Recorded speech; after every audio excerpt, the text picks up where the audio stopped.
Hello, everybody. We want to welcome you to Love and Arm Church for Kicking Bible Study here tonight. Here, as we get ready to kick off Judges 13 and 14. Samson went down to Timnath to see and saw a woman in Tamarind, if I'm saying it right. That's the message. So we're gonna get into Samson tonight. We move into George's Judges. Judges is where you didn't have not necessarily prophet um, judging the people. Uh, but you had um, just ordinary men with good character leading. They was like more of who God chose to be military leaders. So um, the most of the prophet work got done between Moses and Joshua. Not saying that that's not prophet going to come, because as they begin to get lost again, God is going to begin to reestablish um, the prophets. But right now, Israel is just living and going and doing the things they need to do. Now, Jephthah, if I'm saying it right, uh, we talked about him last week, where he went in and he made a pledge with God, and he had to end up sacrificing his daughter. And then from Jephthah to a few other peoples who went through, and now we finna roll into what God is going to select. One of the premier stories of the Bible, Samson here. Let's go. 13. And the children of Israel did in sight of the Lord, and the Lord delivered them into the hands of the Philistines 40 years. And there they go again. After all that God have done, they find themselves back into a society where they are breaking all his laws, and God is upset. And there was a certain man in uh, Zipporah, and the family of the Danites, whose name was Manoah, and his wife was barren, and bare not. Now I want you to understand something. Just about everybody significant in the Bible had a wife that couldn't bear children. No doubt, Samson's mom couldn't have children. She was barren. Okay? All right. 3. And the angel of the Lord appeared unto the woman and said unto her, Behold, now thou art barren and bearest not, but thou shalt conceive and bear a son. And Jesus said, Now you finna have a baby. Good God Almighty. And now therefore beware, I pray thee, and drink not wine, nor strong drinks, and eat not any unclean things. And lo, thou shalt conceive and bear a son. Now God gave her a commandment here. I want you to pay attention to this here. He said you didn't want her to drink wine, nothing but strong drink, and don't eat nothing unclean. Okay? And lo, thou shalt bear a son, and no razor shall come upon his head. And the son shall be a Nazarite unto the Lord from the womb. And he shall bring, and he shall begin to deliver the children of Israel out of the hands of the Philistines.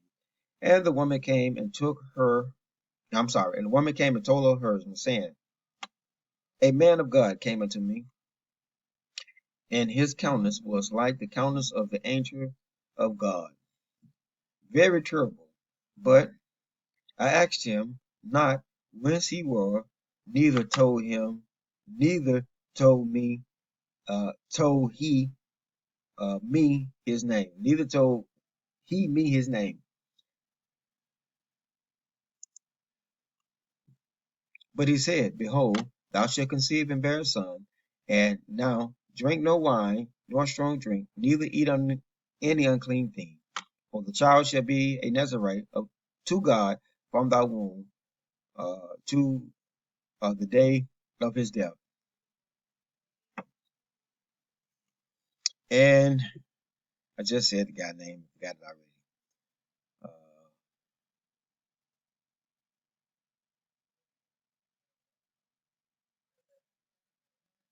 okay. Then Manoah entreated the Lord and said, O Lord, let the man of God, which thou didst send, come unto us, and teach us what we shall do unto the till child that shall be born. Now, here go the man. Never talked to God. Okay? So um, he goes to God and he says to him, Lord, send his angel back and talk to us so I can get some instruction. Very, very, very, very good. And God hearkened to the voice of Manoah, and the angel of the Lord came again unto the woman, as she sat in the field. But Manoah, her husband, was not with her. Now, he prayed, God sent it right back to the woman. That's what happened. And the woman made haste and ran and showed herself and showed her husband and said unto him, Behold, the man hath appeared unto me that came unto me the other day. And Manoah arose and went after his wife uh, and came to the man and said unto him, Art thou the man that spoke unto the woman? And he said, I am. Look what Jesus, he loved using this here. I am. Okay. And Manoah said, Now let the words come to pass. How shall we order the child? And how shall we do unto him? I'm sorry. And how shall we do unto him? Now, very important. God is telling them, I'm finna entrust you with a baby. And I need you to do this here. And so now Manoah here, he goes to him and he said, Now I need to hear what you told the woman so I can have some clear instructions. Nothing wrong with that. And the angel of the Lord said unto Manoah, uh, Now all that I have said unto the woman, let her beware. And so and everything I said to her, that's what I want done here. So now he clarified. She may not eat of anything that comes of the vine, neither let her drink wine or strong drink, or eat any unclean thing. All that I command her, let her observe. Now, God is saying, He gave you very specific instruction because this baby had to be born a certain way. And so God is very specific. I wonder what happened if she just got a little piece of grape or something, got hungry. Okay? But she didn't. Okay? And Manoah said unto the angel of the Lord, I pray thee, let me detain thee until we have made ready a kid for thee. And the angel of the Lord said unto Manoah, Though thou detain me, I will not eat of thy bread. Or if thou wilt offer a burnt offering, thou must offer it unto the Lord. And Manoah knew that he was an angel of the Lord. Now, this whole sentence confuses me.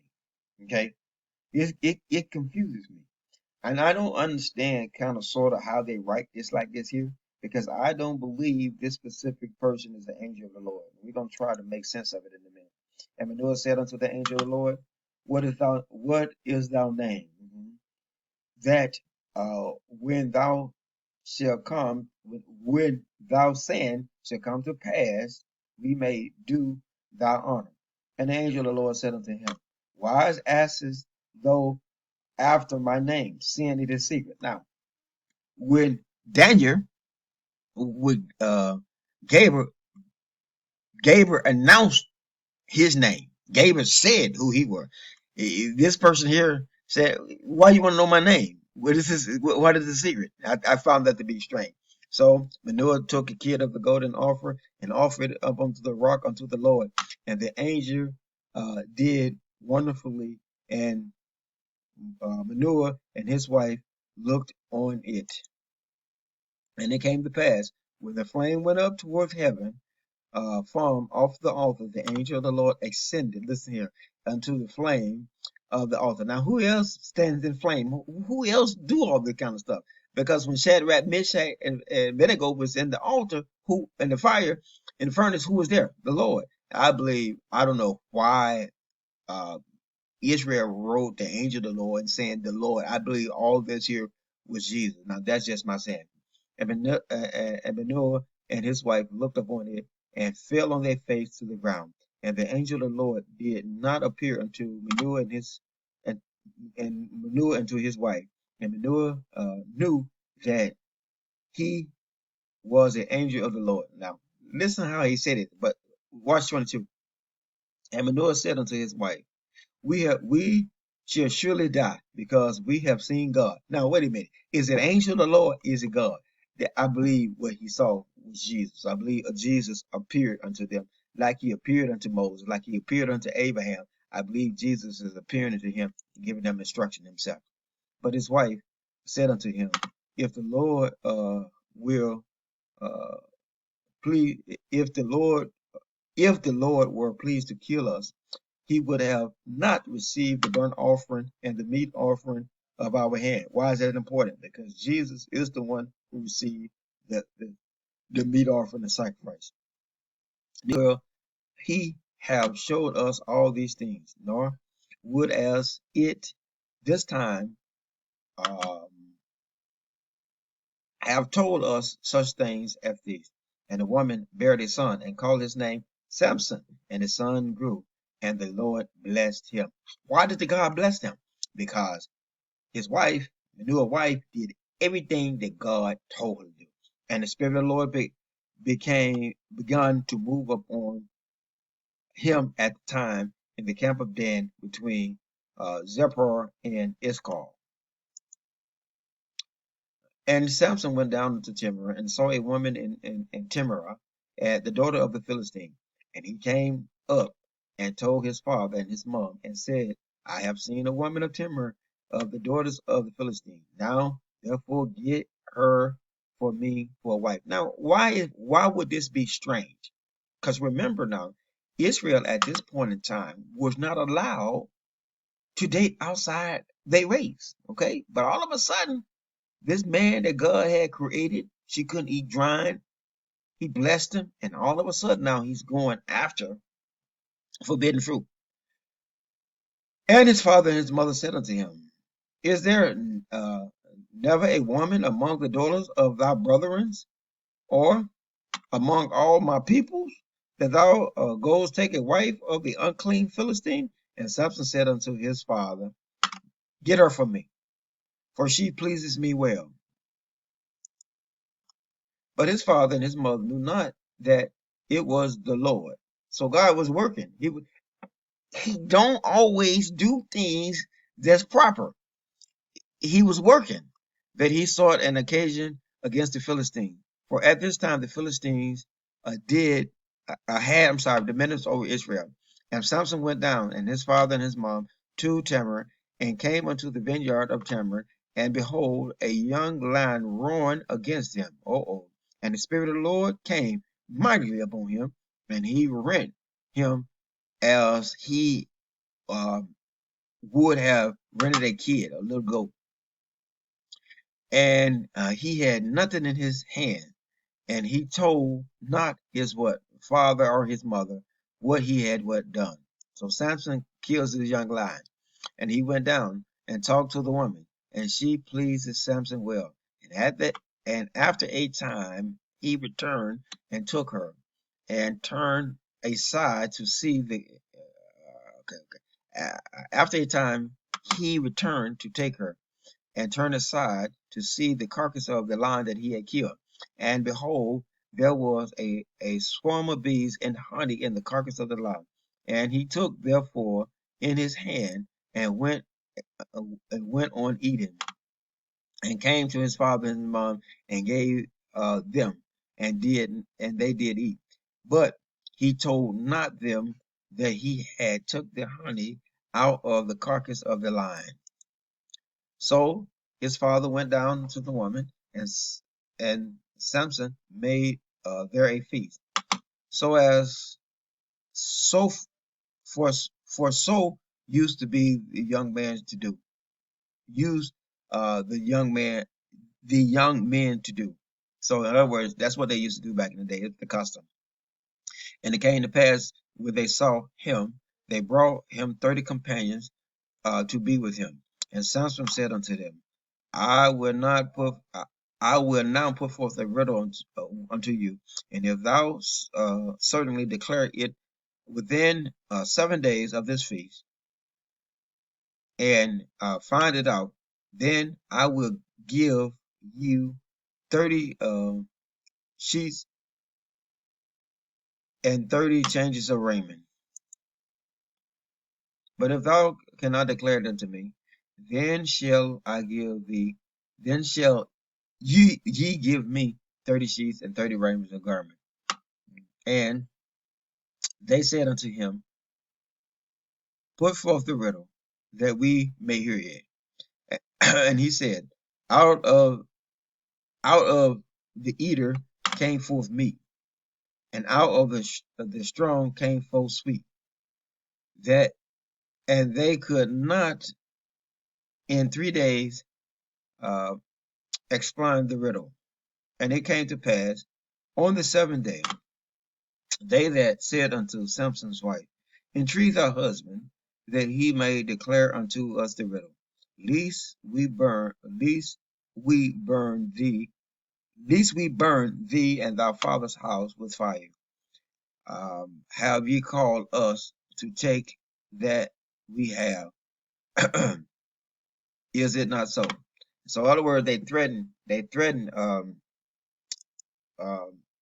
Samson's wife so that they can get this riddle. They just didn't want to be able to uh, let that let that Israelite or that unclean person win.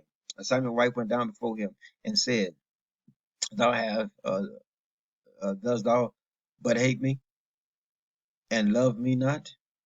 And thou have put forth a riddle unto the children of my people, and have not told it to me."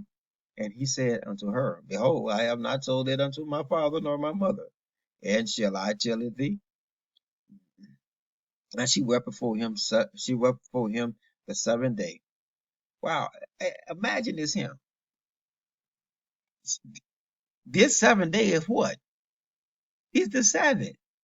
Okay, it's the Sabbath coming into this feast. Okay. While the feast laughed, and it came to pass on the seventh day again that he told her, because she lay sore unto him, and she she told the riddle unto the children of her people. She went back and she betrayed her husband for everything got started. And the man of the city said unto him on the seventh day before the sun went down, What is sweeter than honey and stronger than a lion? And he said unto them, If thou have not plowed with my heifer, thou wilt not have found out my riddle. And the Spirit of the Lord came upon him, and he went down to Ashelon, and slew 30 men of them, and took their spoils, and gave the changes of garment unto them which expound the riddle. And his anger was kindled, and he went up to his father's house. But Samson's wife was given unto his companion, whom uh, he had used as a whom he had used as his what friend. All right. So now Samson wife goes on and she betrayed him. So we're gonna stop right there. It's get interesting more next Wednesday, because boy, next Wednesday, Samson gonna have to deal with this here betrayal here. But anyway, the Bible sets it up in Judges 13, 14, and the story of Samson is a little bit longer than the rest of them, because it's going to be very interesting on how Samson do it. But one of the key things that we have to understand that we have read in this text, first of all, God gave his mother and father instructions. Sometimes when God has something important for you to do, he expects for them to follow instructions. They followed instruction, so the kid got blessed. Second thing that I noticed that was out of order is that now Samson goes and takes a wife that's not an Israelite, and God is okay with it, because God now is going to pick a fight with the Philistines. So God is going to use him to do what he wants to do, even though they was not allowed to take a wife. Samson was. Why? Because God wanted to make war with the Philistines. Okay, so now Samson go down. Um, they make the preparation. He makes the film for him. 7 days into it, on the seventh day, his wife betrayed him. His wife betrayed him. And now Samson goes out. He's upset. He's angry. He killed 30 men, bring back the thing that he promised him, and he just left and just felt and betrayed and went to his father's house. And when he left, his wife was given away. So that's the first part of the story of Samson. We'll see what happens next week when we come. If you like what you hear, you're to go to LebanonChurchForKeegan.org. Again, that is LebanonChurchForKeegan.org. Go to our live broadcast tab. On the live broadcast tab, if you're interested in our Sabbath service, which is our Sabbath service, all the videos and teaching will be there from what we taught. Some I have to update. I know that, but I will get to it. But if you're interested in the Bible study, out of that live broadcast here, a drop-down menu appear. Please select the Bible study selection. With the Bible study selection, you have to actually join our Bible study community like you would join a social network. And you will give thumbs to another video as you see me talking about the Bible here, reading from start to finish. And you also give a bunch of videos go live with other teachers and training now so that you can have a full experience with God is. But as of this point in time, we are talking about the Bible and we're going through the whole Bible from the book of Genesis all the way to the book of Revelation so that we can all understand what the word of God is saying and we can get rid of all these expectation explorers that we have in our mind and be of one cord, one mind, and into God in one way. And I think that's what the whole church need to do. But nevertheless, I can't be blaming for what everybody else do. I can be only held accountable for what I'm doing. May God bless you if you ever keep it in your care. As we end chapter Judges 13 and 14 here tonight. See you next Bible study for 15 and 16.